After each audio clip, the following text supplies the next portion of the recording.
Muy pero muy buenas noches, sean ustedes bienvenidos a La Clave, este programa que se emite todos los lunes a las 21 horas aquí por la señal D-News. Hoy tenemos un programa muy particular, una columna editorial que enseguida se las voy a plantear a propósito de las distintas estafas electorales del narcodictador Nicolás Maduro. Pero tenemos la gran posibilidad de hablar con tres dirigentes muy importantes de la Argentina en vistas a las elecciones que se vienen en la provincia de Buenos Aires. Martín Yesa, ustedes saben, del PRO, que fue intendente de Pinamar y hoy es diputado nacional. Julio Zamora, intendente de Tigre, que es el primer candidato por su sección de este nuevo espacio llamado Somos Buenos Aires. Y Martín Tetaz, economista, diputado de la Unión Cívica Radical, que está en el mismo espacio de los radicales que no están con el PRO y están sumándose a este espacio del medio, a esta suerte de tercera posición, no sé cómo le querrán denominar, después se los vamos a preguntar. Así que lo invito a que se quede, enseguidita vienen las entrevistas, pero le cuento dónde estoy parado desde el punto de vista editorial. Hoy se cumple un año de la estafa electoral más escandalosa de la historia de Venezuela. Exactamente hace un año, el narcodictador Nicolás Maduro proclamaba su triunfo en las urnas sin poder mostrar un solo papel. Recuerde. Y puedo decir ante el pueblo de Venezuela y ante el mundo: soy Nicolás Maduro Moro, presidente reelecto de la República Bolivariana de Venezuela, y voy a defender nuestra democracia, nuestra ley y a nuestro pueblo.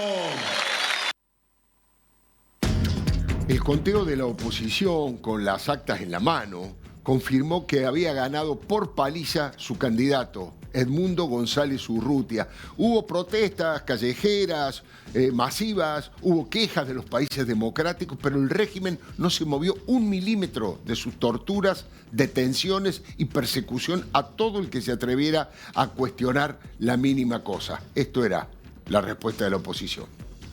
Al día de hoy, en Venezuela, existe un mandato claro, popular y soberano que exige el cambio que nuestro país necesita. Esta verdad es evidente y reluce ante el mundo entero, pero también es evidente que desde entonces nuestra lucha ha pasado a un nuevo nivel mucho más difícil y peligroso. Desde el pasado 28 de julio, los venezolanos luchamos para hacer que ese mandato soberano se lleve a efecto. Como nación hemos asumido una lucha desigual entre ciudadanos que defienden sus derechos y un grupo armado al que solo le queda ahora la violencia. Exactamente, hoy se cumple exactamente un año y nada cambió. Todo lo contrario, el tirano y su caterva de criminales con uniforme se endureció más y acaba de protagonizar otro capítulo de la farsa electoral. Anunciaron que habían ganado este domingo en 285 de las 335 alcaldías, incluso en la emblemática Maracaibo. Lo que realmente ocurrió es que los niveles de abstención ciudadana fueron de una masividad inédita. Calles y centros de votación vacíos en un grito silencioso reclamando democracia sin disfraces como la que construyeron desde Hugo Chávez. El Foro Argentino de Defensa de la Democracia, que tengo el honor de integrar, emitió un documento donde valoró el acto de resistencia cívica y repudió al terrorismo de Estado instalado en la patria de Bolívar. María Corina Machado, la principal líder opositora, dijo que los venezolanos no fueron a votar y el 90% le dijo no a Maduro. Marco Rubio, el secretario de Estado norteamericano, en las redes sociales dijo que Maduro no es el presidente legítimo de Venezuela, que es el líder del cártel de los Soles, una de las más feroces brigadas terroristas y narcos. El Departamento de Estado, el Departamento del Tesoro de los Estados Unidos, sumó al cártel de los Soles a las otras dos amenazas para toda América Latina, como son el Tren de Aragua y el cártel de Sinaloa. Los países republicanos y verdaderamente democráticos se preguntan, ¿qué más debe hacer un pueblo? ¿Qué más deben hacer los venezolanos para derrocar a una dictadura sangrienta? No hay un grito colectivo y masivo del resto de las naciones. Muchos miran para otro lado y otros son directamente cómplices, como los presidentes ultraizquierdistas y antisemitas de Brasil, de Colombia, de Chile, de Cuba, de Bolivia y Nicaragua, entre otros. El régimen narcochavista es un violador serial de los derechos humanos y tiene relaciones carnales con el Estado terrorista de Irán. Venezuela es la cabecera de playa del desembarco de los ayatolas en esta parte del mundo. Los chavistas fueron, además, y son cómplices de la presa domiciliaria con tobillera electrónica, es decir, Cristina Kirchner. Negociados oscuros los unieron desde que se juntaron los hoy fallecidos Néstor Kirchner y Hugo Chávez Frías. Los grupos de tareas de Maduro atentaron contra la vida en su momento de María Corina Machado y contra sus colaboradores más cercanos que hoy están detenidos, están presos. Y eso que alrededor de 8 millones de venezolanos están exiliados con casi nulas posibilidades de votar. Océanos de ciudadanos empujan para que se vaya Maduro y su casta de generales enriquecidos y represores. Esta banda de nacional populismo hablan en nombre del socialismo, del pueblo, y después se encargan de hambrear a sus ciudadanos, de perseguirlos y de dinamitar las libertades y las instituciones democráticas. Mire, en 1998 el PBI de Venezuela era el segundo de América Latina. Hoy está por debajo de Haití. Socialismo del siglo XXI le llaman a semejante catástrofe. El tiranozuelo Maduro sabe que puede terminar preso. En su momento declaró, como el sátrapa que es, acusó al presidente Javier Milei de ser un mal parido nazi-fascista. Hace un año fueron a Caracas para apoyar un régimen ultraizquierdista, chavistas, kirchneristas, sin votos, como Atilio Borón, Ariel Basteiro, Hugo Yasky, Roberto Baradel y Daniel Catalano, entre otros fanáticos. Sería bueno que esa ultraizquierda jurásica leyera por lo menos los informes de Michelle Bachelet, la expresidenta socialista de Chile, sobre las terribles violaciones a los derechos humanos que ha hecho el chavismo. No creo que nadie se atreva a decir que se trata de falsedades o que Bachelet es fascista o de ultraderecha. Solo basta ver las calles de Caracas patrulladas por los militares, que son el único sostén que tiene la tiranía. Militares comprados con dólares sucios y narcos reprimen a su propio pueblo. El cártel de los soles se llama así por los soles que los altos generales llevan en sus uniformes. Nunca debemos olvidar lo que el chavismo y el kirchnerismo hicieron para estafar a ambos pueblos. Préstamos de dinero a tasas del 15% que nos perjudicaron muchísimo, bicicletas con el dólar en el mercado negro, la valija de dólares sucios de Antonini Wilson que llegó para la campaña de Cristina, los negociados de Julio Bebido con el tema petrolero y los barcos que nadie sabe cuántos fueron ni cuánto nos costaron, y las coimas que hubo que pagar con la maquinaria agrícola. ¿Se acuerda de la embajada paralela de los negocios y los negociados? La encabezó Claudio Uberti, hoy arrepentido y que en su momento fue eyectado del gobierno porque había dejado los dedos pegados por todos lados y porque lo primero que hizo cuando llegó el avión de Antonini fue llamar a Néstor Kirchner. Un despotismo feroz en nombre de los pobres y de la revolución bolivariana. En lugar de combatir la pobreza, combatieron a los pobres, que escapan como pueden de Venezuela. Es un régimen primitivo y estalinista, donde está prohibido pensar distinto, o mejor dicho, está prohibido pensar. Hace un año de la paliza electoral que el pueblo le propinó al dinosaurio dictador, y sin embargo sigue allí. No se cayó de Maduro. Le doy mi palabra.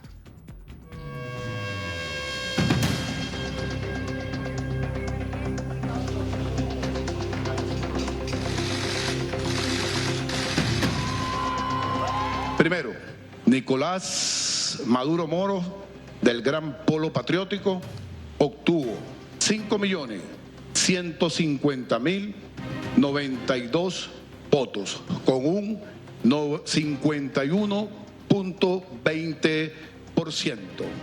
Mundo González Urrutia obtuvo el 70% de los votos de esta elección.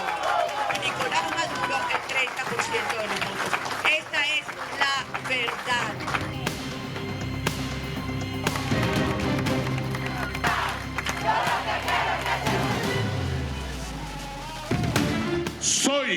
Nicolás Maduro Moro, presidente reelecto de la República Bolivariana de Venezuela. Lo hago con la plena responsabilidad que me confiere mi carácter de presidente electo, así reconocido por millones de venezolanos, 8 millones para ser exactos.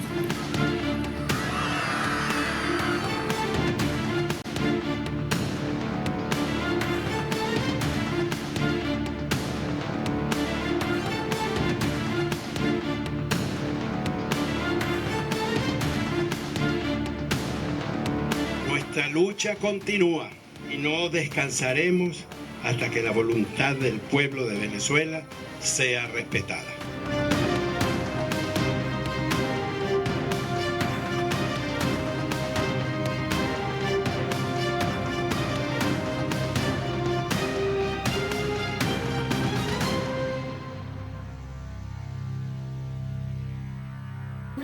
Ay, Alfredo, habla. Bueno, lo prometido, la posibilidad de conversar con 3 dirigentes importantes de 3 espacios distintos, algunos están más aliados, otros en otro lugar, pero la posibilidad de escucharlos porque son gente respetada desde lo intelectual y además que, por lo menos hasta ahora, no tienen ningún tipo de mancha ni acusación desde el punto de vista de la ética. Martín Yesa, diputado nacional, muchas gracias por venir. Un placer. Julio Zamora, intendente de Tigre, gracias. Martín Tetaz, economista. Gracias. Y dirigente del radicalismo. Está bien así presentado, ¿no? Estamos Ex periodista también. Estamos bien. Ex no. Uno nunca deja de serlo, ¿no? Es cierto, hemos trabajado con Martín Tetaz. Les voy a hacer la misma pregunta a los 3 para que desarrollen con tranquilidad. ¿Por qué están, digamos, tienen la sensación de que están en el espacio correcto para las elecciones que se vienen en la provincia de Buenos Aires? No estoy hablando de las de octubre, sino en estas. ¿Por qué estás satisfecho y tranquilo de este acuerdo que ha hecho el PRO con la Libertad Avanza, Martín? Mira, yo vivo en la provincia de Buenos Aires, Alfredo. Vos es que vi y siempre me gusta ver elecciones en otros lugares. A veces en Estados Unidos, en Chile, en Europa. Y siempre te dicen, hay una grieta, mirá cómo discuten. Pero cuando uno hace doble clic, lo que detecta es que capaz discuten con una vehemencia y no se ponen de acuerdo en ciertos temas. Y una de las cosas que aprendí a observar, es medio periodístico el ejercicio, si querés, de observación periodística, que es de qué no discuten. Claro. Entonces, capaz discuten con una vehemencia sobre temas que acá decís, wow, viste cómo se matan por la política internacional. Y Claro. decís, qué buena noticia que Claro. nos estuviéramos matando acá, por si hay que estar un poquito más alineado con la Unión Europea, más o menos. La provincia de Buenos Aires es una provincia en donde hace un mes y medio salió un informe de las pruebas a aprender, en donde el 45% de los chicos que están en tercer grado no decodifica el código alfanumérico. Tenemos un gobernador que ya está hace 6 años. Es decir, enterito el jardín, enterito los primeros 3 años de la primaria son desde su gestión. Claro. No puede aducir que tiene problemas, no ha tenido, al menos durante la primera presidencia con Alberto Fernández, no parecen haber argumentos económicos. Claro. Al revés. Argumentos pedagógicos a mí me pasó, yo era intendente de Pinamar y le hice planteos sobre las consecuencias cognitivas y pedagógicas que iba a tener en los alumnos el ausentismo, y él había hecho un programa que decía que iba a llegar con los docentes capilarmente a los lugares donde más se lo necesitaba. Sí. Y el resultado es que el 45% de los chicos no decodifica el código alfanumérico. Es una catástrofe social, La inseguridad, Alfredo, hay como una tragedia mucho más aceptada todavía para una parte de la sociedad, que es que el que podía huir, huyó Claro. a barrios cerrados. Y el que no, siente que es como una suerte de condena, como bueno, es así. Claro. La provincia de Buenos Aires no tiene balotaje, entonces parte de los... Y es muy compleja, o sea, es muy grande. Podría ser un país, tranquilamente. Digo, vivimos 17 millones de personas, tiene el tamaño de Francia, Seguro. tranquilamente podría ser un país. Si fuera un país, sería un país casi como Chile, en población, tiene 19 millones de habitantes Chile. Entonces, las veces que hemos fallado, como en la última elección en 2023, fue porque opciones primas, si querés, Sí, claro. fuimos por carriles paralelos y no nos pusimos de acuerdo, no tuvimos revancha. Si nos hubiéramos juntado, podríamos haber tenido la chance de ganar la Kicillof, que nos ganó por 12, 13, 14 puntos. Y si nos hubiéramos juntado, digo, es una suma simétrica caprichosa, podríamos haber alcanzado los 50 puntos. Porque no era 50, eran 45, estabas peleando con mejores condiciones, ¿no? Entonces, aprendimos varias cosas. Primero, es una provincia compleja, con problemas estructurales. A todos los candidatos a presidente que me ha tocado conocer en mi vida, siempre les digo en qué crees que falló tal o cual, y en general yo siento que tienen una mirada muy light o superficial sobre el área metropolitana de Buenos Aires, por la escala. Digo, los problemas tienen una escala. Y en segundo lugar, creo que al no haber balotaje, los que pensamos más o menos parecidos nos tenemos que juntar, o hacer ese esfuerzo, ¿no? Es bastante claro lo político electoral y también cuáles son las demandas más profundas.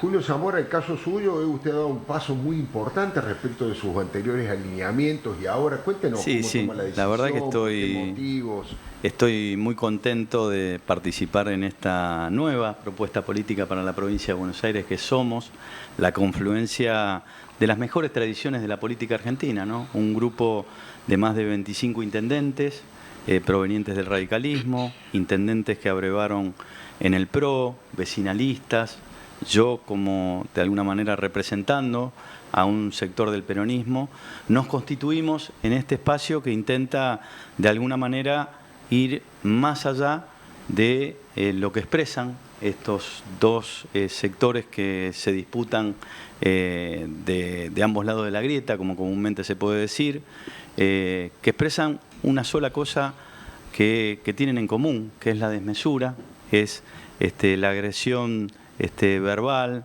la falta de amistad cívica que tenemos que tener dentro de los espacios políticos para fundamentalmente discutir lo que tenemos que discutir. Y yo le agradezco a Martín porque puso en agenda temas que son los que se tienen que discutir en la provincia de Buenos Aires. Sin duda.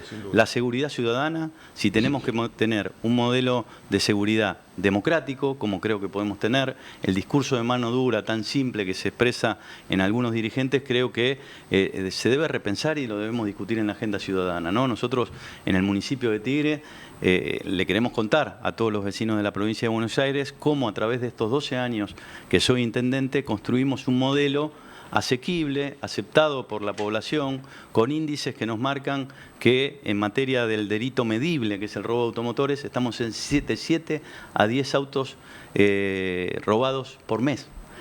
Comparados con otros municipios, no quiero hablar de otros colegas intendentes, pero dejo para el periodismo que pueda ver cuáles son las estadísticas de otros municipios, ¿no? Entonces, queremos llevarle a los vecinos de Merlo, de Moreno, de San Martín, de 3 de Febrero, cuál es nuestro modelo de seguridad ciudadana democrática, construida, vuelvo a repetir, con la validación de nuestra ciudadanía. También, no voy a abundar, pero comparto plenamente lo que dice Martín en materia de educación y también en materia de salud, ¿no? O sea, nosotros recibimos en nuestros municipios a vecinos que están esperando 4 años una operación de vesícula. Qué loco. Una operación muy simple, una operación que es fácilmente, digamos, realizable si tenemos los recursos y tenemos toda la energía puesta en eso. Por eso nos comprometimos en nuestro municipio a hacer un hospital municipal de alta complejidad para adultos que pueda resolver esas situaciones que son muy simples para la ciudadanía, ¿no? Nosotros hicimos toda la tarea de hospital, centro de salud primaria, que es la tarea originaria de los municipios. Claro. Hicimos una pediatría y una maternidad, que hoy es un modelo en la región, y nos faltan los adultos. Y más en un país en donde, le doy un dato, teníamos 7.000 nacimientos hace 10 años, hoy tenemos 3.500 nacimientos anuales. Entonces eso habla de una merma en los nacimientos y una necesidad de tener un horizonte para los adultos mayores. Interesante. Martín, estás en el mismo espacio que Zamora, digamos, en Somos. Hay una diferencia, dos diferencias muy grandes de la ciudad de Buenos Aires con la provincia de Buenos Aires. La primera de las diferencias es que la ciudad de Buenos Aires es el distrito con menos posiciones extremas, es el distrito donde peor le fue al kirchnerismo y donde peor le fue al mileísmo. O sea, las dos puntas que polarizan hoy la discusión política en la Argentina, más débiles están. Por lo tanto, donde más espacio para trazar una diagonal, lo que yo llamo la diagonal de la sensatez, tenemos nosotros. Y la segunda diferencia es que en la ciudad de Buenos Aires se elige senador. Y por lo tanto, la polarización solo le sirve al kirchnerismo. Es decir, no tiene, por más que supongamos que Patricia Bullrich sea la candidata de Milei en la ciudad de Buenos Aires, que es lo que parece ser, por más que Patricia Bullrich saque 90%, más de 2 senadores no puede sacar, a la fuerza el tercer senador sería el kirchnerismo, salvo que seamos capaces de construir esta diagonal de la sensatez.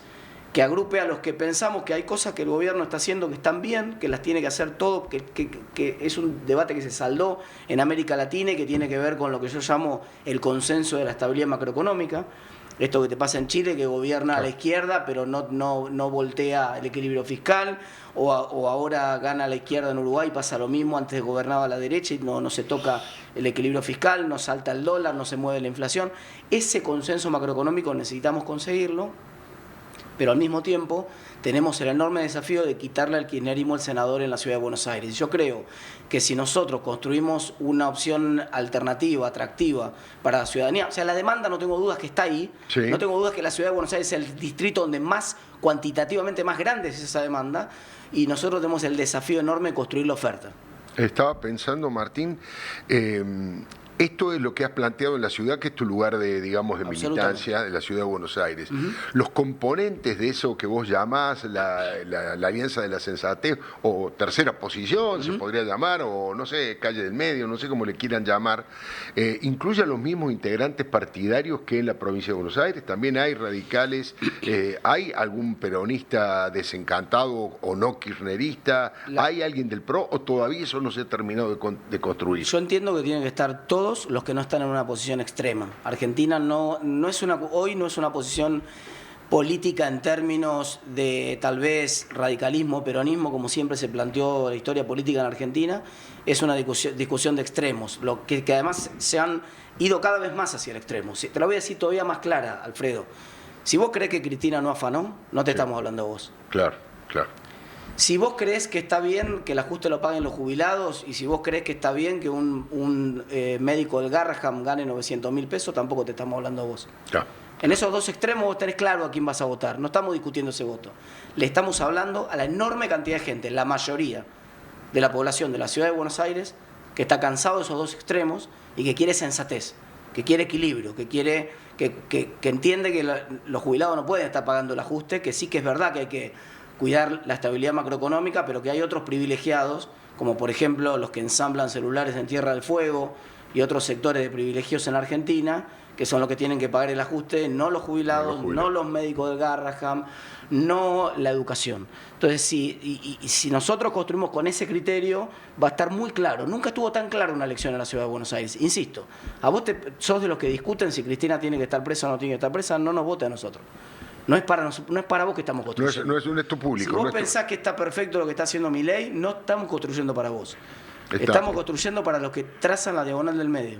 Bueno, trazan la diagonal del medio, dos extremos que cada vez toman una mayor posición más radicalizada todavía. No es lo que pensás vos, porque ahora les voy a preguntar a ellos, por supuesto, ¿qué resulta más peligroso para la Argentina en general? ¿Cristina Fernández de Kirchner o Javier Milei? Ahora le voy a preguntar a Zamora y a Martín, pero bueno, vos has tomado posición. Claramente crees que es Cristina porque están apoyando la lista junto al mileísmo en la provincia. Vos sabés, Alfredo, yo creo que en 2023 me había estado en tu programa y mi esposa me retó porque yo había hablado de Cristina cuando Patricia había sacado el spot, ¿te acordás de la cárcel? Cristina Fernández de Kirchner. Y mi esposa me retó y me dice, amor, yo fui intendente con 29 años. Me dice, amor, vos fuiste intendente con 29 años, entre 19 candidatos a intendente, porque nunca hablaste mal de las personas. Claro, digo, siguiendo un poco como... Si no las ideas... Después como dice Martín, si sos corrupto, pero claro. Digo, eso es una descripción objetiva. Digo, si tenés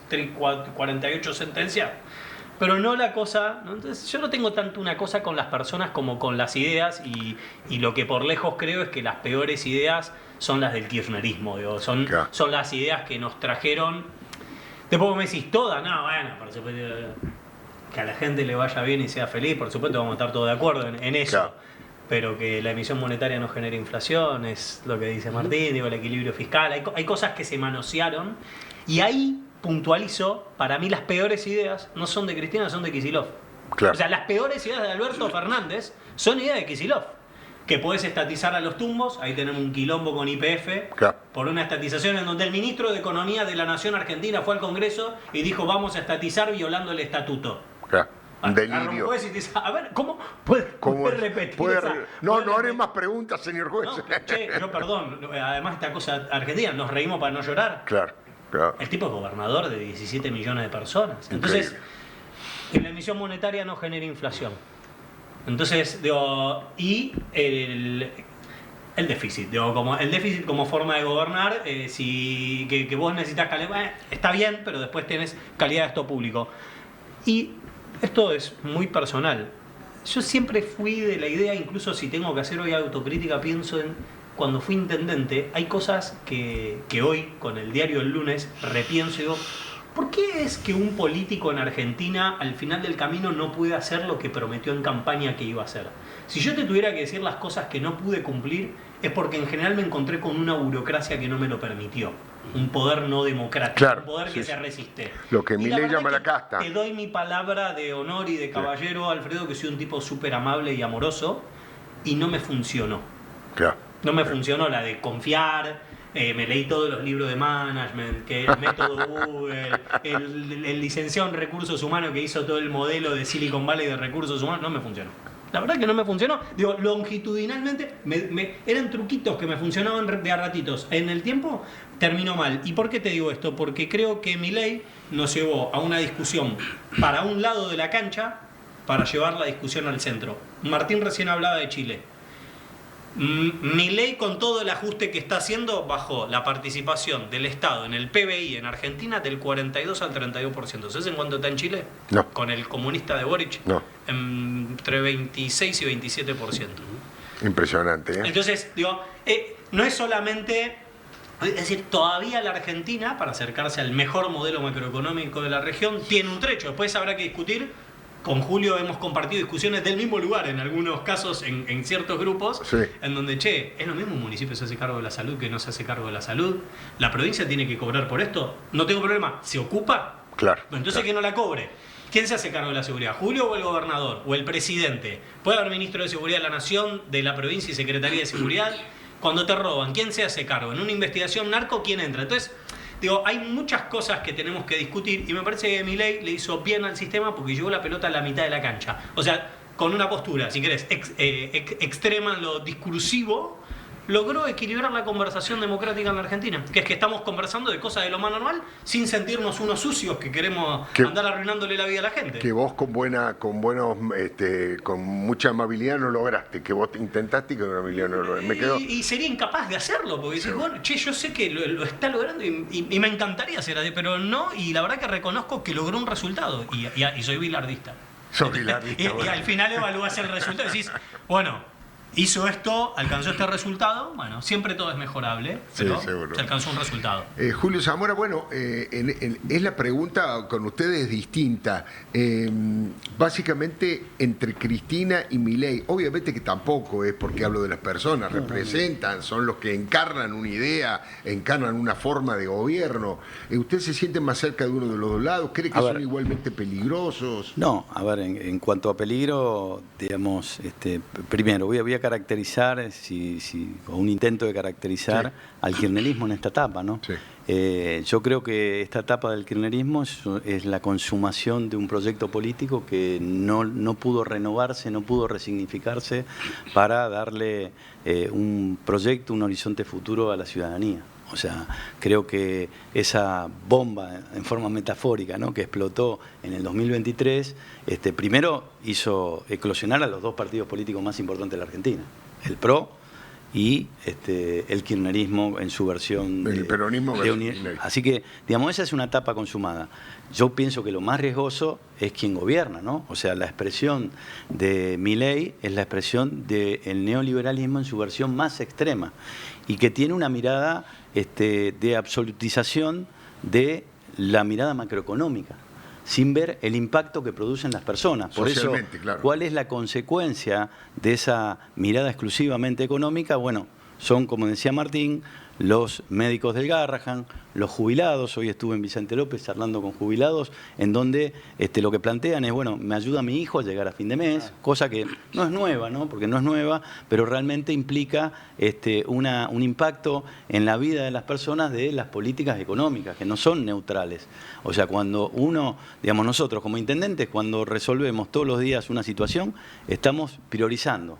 si le damos un plato de comida a una persona que está en condición de pobreza extrema o hacemos un recital para gastar. Entonces, uno prioriza las cosas. Bueno, Milei está teniendo unas prioridades que creo que no son las del conjunto, las que durante muchos años construyeron los partidos políticos en sus diversos momentos, el peronismo con una mirada, si se quiere, más vinculada a las políticas de bienestar, a las políticas sociales, el radicalismo con una mirada más, también con políticas sociales, ¿no? Porque Alfonsín tuvo una política clara y concreta. Entonces, todo eso está en riesgo de disgregación. La disgregación de los lazos comunitarios que supimos construir durante todo este tiempo. Eso es, digamos, no quiero hablar de peligro, porque si no uno parece que muestra monstruos, ¿no? Claro. Pero sí son políticas económicas que atentan contra la construcción de los lazos comunitarios en la Argentina.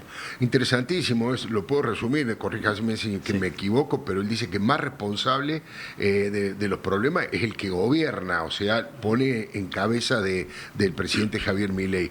Vos, Martín, ¿qué pensás entre estos dos caminos, entre estos dos extremos, como vos lo definiste? Yo no admito la posibilidad de Cristina en el debate porque es corrupta y está presa, está fuera de la discusión, ya la saco de la cancha de la discusión política. Ahora, ciertamente creo que nosotros tenemos la obligación y la responsabilidad, un conjunto de ideas. Claro. Nosotros tenemos la responsabilidad de construir una alternativa republicana y liberal para que no tenga que estar bandeándose la Argentina entre estas posiciones, porque si no, y justamente ese es mi gran reclamo al presidente Milei, ¿no? Nosotros necesitamos que la estabilidad no dependa del resultado de la próxima elección. La consolidación de la estabilidad en Chile, en Uruguay, en Perú, en Brasil, en Colombia, en Paraguay, en Bolivia, y hace que no dependa de la próxima elección. En cada uno de esos países, no importa si gana la derecha o la izquierda, la estabilidad no se toca. Nosotros necesitamos eso. Milei a propósito evita mandar el presupuesto al Congreso, evita darle independencia al Banco Central, porque le sirve como construcción política mostrar soy yo o esto se va toda la mierda. Sí. En criollo, te lo digo crudamente. No hay duda. Y nosotros tenemos la responsabilidad... Parecía francés. Era francés. Merde y mierda suena parecida.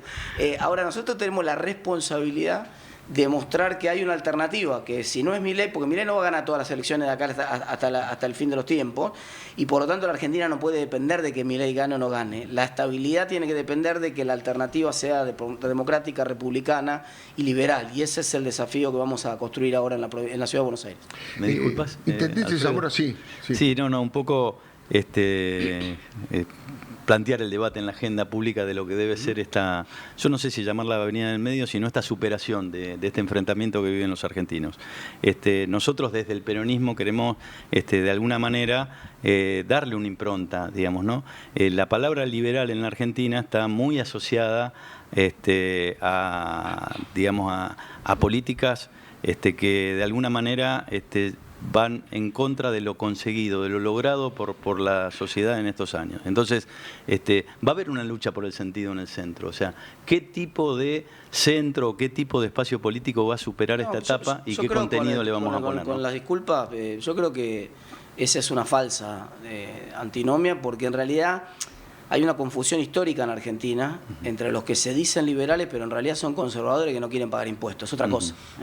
Si vos mirás las posiciones liberales, Sarmiento es uno de los pensadores más liberales que más transformó la educación en Argentina, pero no solo la educación, la infraestructura. Es el padre de la comunicación en Argentina.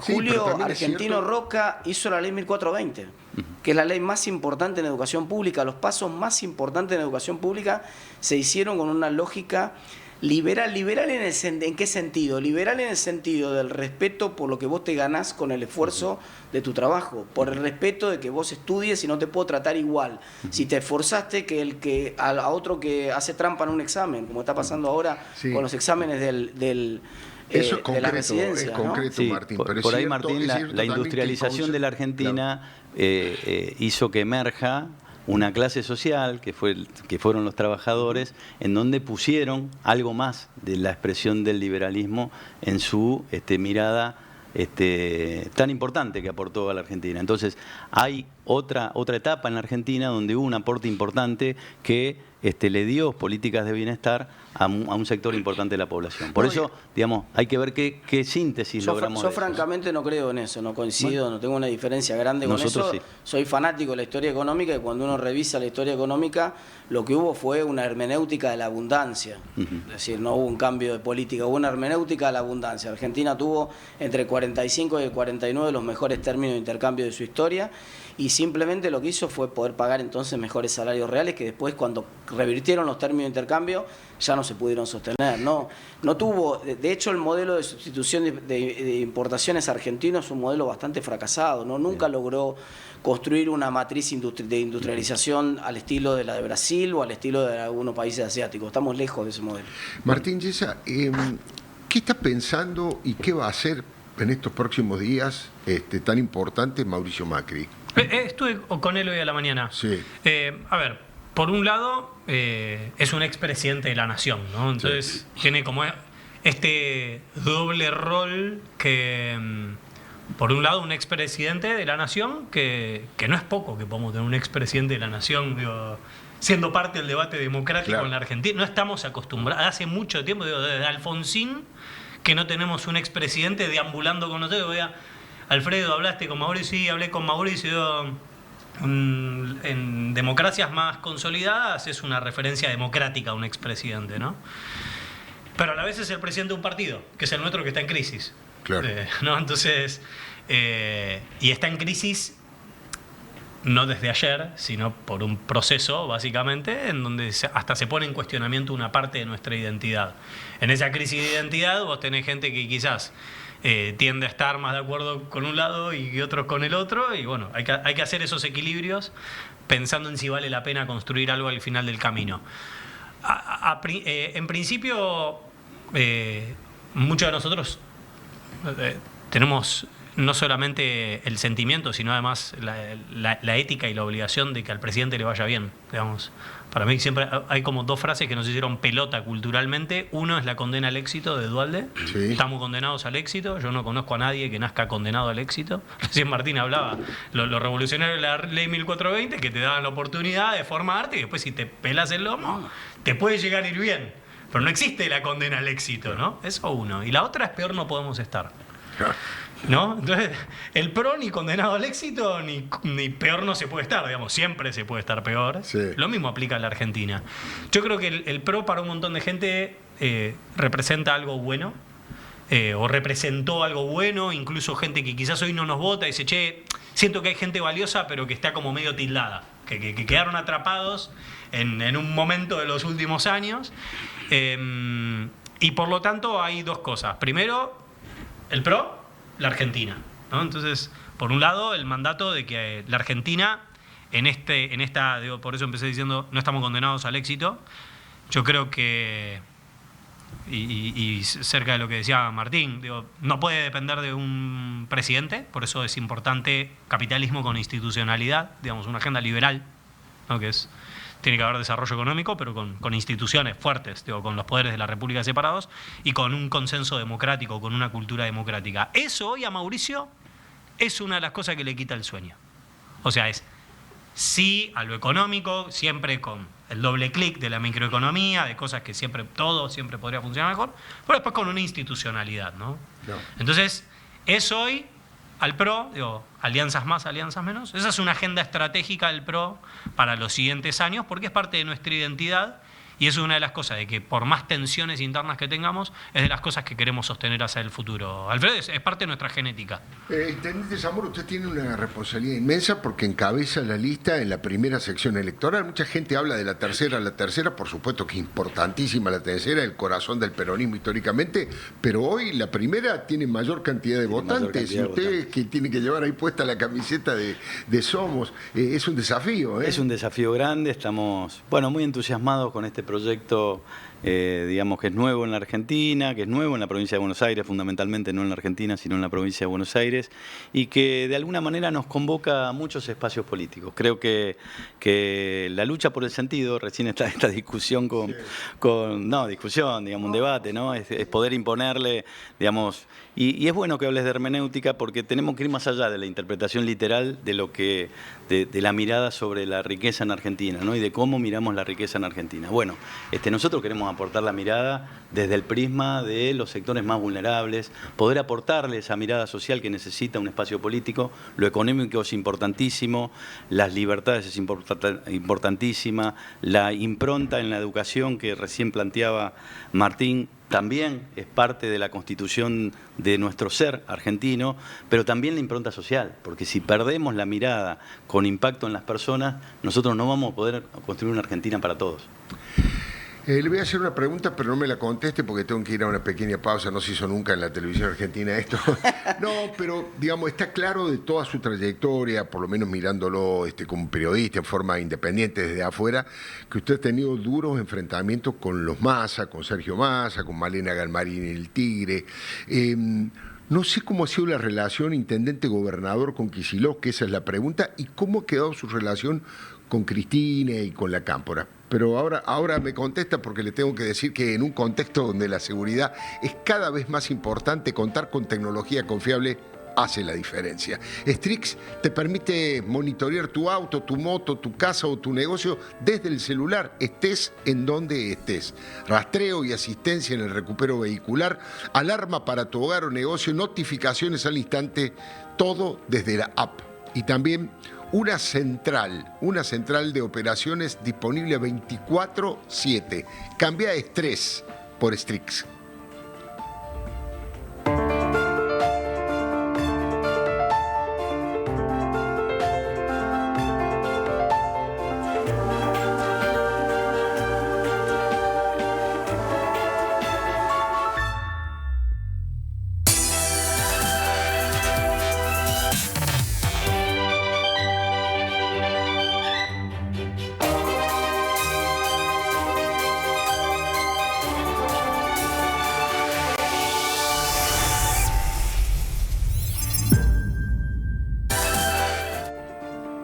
Bueno, había quedado picando ahí la pregunta, la consulta, la repito para los que se suman recién ahora. Yo decía que está claro que Sergio Massa, Malena Galmarini, pese a pertenecer a partidos afines, le hicieron un poco la vida imposible al intendente Julio Zamora. Que con Kicillof no sé la relación gobernador-intendente, si ha sido discriminado o no, y lo otro, la relación con Cristina y con la Cámpora. Así que... ¿Media hora le alcanza? No, trataré de ser sintético. La verdad que desde el año 19, que fui electo candidato a intendente por el espacio entonces denominado Frente de Todos, el Frente de Todos, tuve muchos problemas con mi propio gobierno. Claro. O sea, tanto con las autoridades nacionales de mi propio gobierno, no pude tener una relación normal. Ni siquiera como parte política, digamos, con coincidencia política con el gobierno, ni siquiera como intendente municipal. La verdad que Tigre se vio privado de muchas políticas que se hicieron durante el gobierno de Alberto Fernández, entre ellas, por ejemplo, túneles. Nosotros veíamos que los municipios vecinos tenían túneles a nivel ferroviario. Claro. En todos lados, en Escobar, en Malvinas, en San Fernando, y Tigre no tiene nada. Digamos como un ejemplo simple, pero hay muchos ejemplos más, en donde lamentablemente no tuvimos un diálogo normal con nuestro gobierno. Sí. Y después, con el gobierno de Axel Kicillof, nos pasó más o menos lo mismo. La verdad que tengo un gran respeto con el gobernador, tuve un buen trato, pero el vínculo nunca se aceitó por esa pared en el medio que significa, bueno, mi relación con el líder del Frente Renovador, ¿no? Lamentablemente es una etapa que para mí ya es superada, que lamento que los vecinos de Tigre hayan sido de alguna manera víctimas de esa situación, pero por eso estoy como candidato a senador en Somos, ¿no? Porque quiero, digamos, garantizarle a mis vecinos que el próximo gobernador y el próximo presidente tengan una mirada con todos los intendentes, no solamente con nuestro partido, una mirada justa, una mirada que mire las comunidades y no quién gobierna en las comunidades. Ahora le voy a preguntar de Cristina y la Cámpora, que no me olvide, pero ¿usted está en condiciones de asegurar que va a asumir o lo hace en forma testimonial para poner la gestión de Tigre en el debate? No. Digamos, si es elegido senador, ¿va a dejar la intendencia? Nosotros vamos a asumir. yo puedo dejar la intendencia, lo que no dejo es mi comunidad, claro, que la quiero mucho, que hicimos un esfuerzo grande y la comunidad me dio un apoyo importante en el 23. Claro. Alfredo, en el 23 competimos con la lista de Juan Grabois, que es una persona a quien respeto mucho, pero no competimos en igualdad de condiciones, ¿no? Y ahí me voy a lo que usted me preguntaba con respecto a la expresidenta de la Nación. Yo 6 meses antes de la elección del 2023 la fui a ver y le dije que iba a competir con una lista vecinal, porque no quería verme envuelto en algo tortuoso como al final me vi envuelto. Me garantizaron igualdad de condiciones, no se cumplió. Después de la elección la fui a ver a la expresidenta, le dije, yo así no juego más, claro, o sea, porque nadie me garantiza una participación donde mi propio partido, de la mano del apoderado del Partido Justicialista Nacional, dijo que no tenía comunidad de ideas con el candidato a presidente. Qué bárbaro, qué bárbaro. Bueno, ¿es definitivo eso? Depende de cómo evolucione la historia del peronismo, ¿no? Si Cristina ha comenzado realmente su ocaso y a dejar de tener peso o no. Por ahí algún resultado la vuelve a poner, más allá de que siga detenida, con un poder importante dentro del propio justicialismo. Yo estoy muy cómodo en este espacio, Alfredo. La verdad que encontré hombres y mujeres de distintos partidos, sobre todo el radicalismo, que es el que tiene quizás una presencia más considerable, pero también de la coalición cívica, del GEN, de otros partidos, en donde nos tratamos con respeto, en donde cumplimos ese primer paso que yo le dije, que es que todos los espacios políticos están representados en algún lugar entrable, digámoslo así, y eso creo que es un primer paso que nos va a permitir construir un vehículo de cara al 2027. Así que yo estoy en este espacio y aspiro a que se consolide en el tiempo. Interesante, escuchar distintas posiciones. La verdad que les agradezco muchísimo que hayan venido, que hemos podido conversar tranquilamente, escucharnos, tomar ideas uno del otro, diferencias en otros temas, qué sé yo. Me parece que eso, además de un programa periodístico, podría ser una especie de símbolo de lo que debería ser la democracia, con respeto y sin ningún tipo de agresión. Martín Yesa, muchísimas gracias. Los dos Martínez, un sándwich de Martín como siempre. Un lujo. Muchas gracias por venir. Intendente Zamora también. Gracias. Muchísimas gracias. Esto ha sido La Clave. 21 horas todos los lunes aquí por la señal DNews. Usted sabe que es la primera señal de noticias latinoamericana para toda América Latina. Lo espero el próximo lunes. Gracias.